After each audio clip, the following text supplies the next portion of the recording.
ಕಾವೇರಿ ಕನ್ನಡ ನಾಡಿನ ಜೀವನದಿ ಮಾತ್ರವಲ್ಲ, ಬೆಂಗಳೂರಿಗರ ಜೀವನಾಡಿಯೂ ಹೌದು. ಒಂದು ದಿನ ಕಾವೇರಿ ನೀರು ಬರಲಿಲ್ಲ ಅಂದ್ರೆ ಪರದಾಟ ಹೇಳೋಕ್ಕಾಗಲ್ಲ.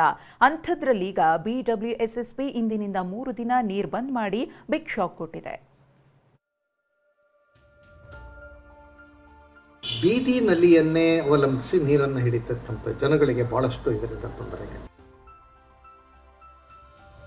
3 ದಿವಸ ನೀರಿಲ್ಲ ಅಂತಂದ್ರೆ ಆಮೇಲೆ ಏನಾಗ್ತದೆ, ಇದರಿಂದ ಬಡವರಿಗೆ ಬಹಳ ತೊಂದರೆ.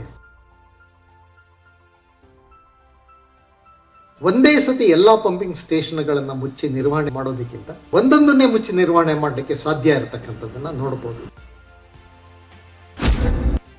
ರಾಜಧಾನಿಯಲ್ಲಿ ಇಂದಿನಿಂದ ಕಾವೇರಿ ನೀರು ಬಂದ್. 3 ದಿನ ಬೆಂಗಳೂರಿನ ಮನೆಗಳಿಗೆ ಬರಲ್ಲ ಕಾವೇರಿ. ರಾಜಧಾನಿಯಲ್ಲಿ ಇಂದಿನಿಂದ 3 ದಿನಗಳ ಕಾಲ ಕಾವೇರಿ ನೀರು ಬರಲ್ಲ. ಕಾವೇರಿ ನೀರು ಸರಬರಾಜು ಮಾಡೋ ಪಂಪಿಂಗ್ ಸ್ಟೇಷನ್ನಲ್ಲಿ ಕಾಮಗಾರಿ ನಡೆಯಲಿದೆ. ಹೀಗಾಗಿ ಇಂದಿನಿಂದ ಸೆಪ್ಟೆಂಬರ್ 17ರವರೆಗೆ ಅಂದ್ರೆ 3 ದಿನ ಬೆಂಗಳೂರಿನ ಹಲವೆಡೆ ಕಾವೇರಿ ನೀರಿನ ಸರಬರಾಜಾಗಲ್ಲ. ಕಾವೇರಿ 5ನೇ ಹಂತದ ನಿರ್ವಹಣೆಗಾಗಿ ಕಾವೇರಿ ನೀರು ಬಂದ್ ಆಗಲಿದೆ. ರಾಜಧಾನಿ ಬೆಂಗಳೂರಿನಲ್ಲಿ ಇಂದಿನಿಂದ 3 ದಿನ ಮನೆಗಳಿಗೆ ಕಾವೇರಿ ನೀರು ಬರಲ್ಲ. ಸೆಪ್ಟೆಂಬರ್ 15, 16 ಮತ್ತು 17ರಂದು ಕಾವೇರಿ ನೀರು ಸರಬರಾಜು ಸ್ಥಗಿತಗೊಳ್ಳಲಿದೆ. ಕಾವೇರಿ 5ನೇ ಹಂತದ ಪಂಪಿಂಗ್ ಸ್ಟೇಷನ್ನಿಂದ ನೀರು ಪೂರೈಕೆ ಬಂದ್ ಆಗಲಿದೆ.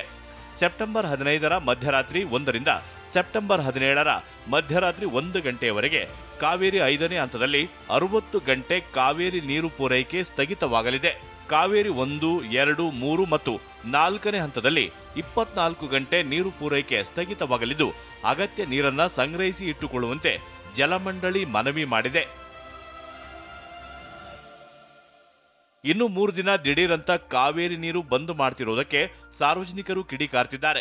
ಕರೆಕ್ಟ್ ಮಾಡ್ಕೊಂಡ್ ಬಂದಿದ್ರೆ ಆಗೋದು, ಏನೋ ತರಾತುರಿಯಲ್ಲೆಲ್ಲ ಇದು ಮಾಡ್ಬಿಟ್ರು. ಈಗ ಅದು ಅಲ್ಲೆಲ್ಲ ಸ್ಟಾಪ್ ಆಗ್ತದೆ, ಅದನ್ನ ನಿಲ್ಸೋದು ಮಾಡಿ. ಈಗ ಏನ್ ಮಾಡ್ತಾರೆ, ಒಂದೇ ಸರಿ 3 ದಿನ ನಿಲ್ಸ್ಬಿಟ್ಟು ಕ್ಲಿಯರ್ ಮಾಡಂಗಿದ್ದಾರೆ.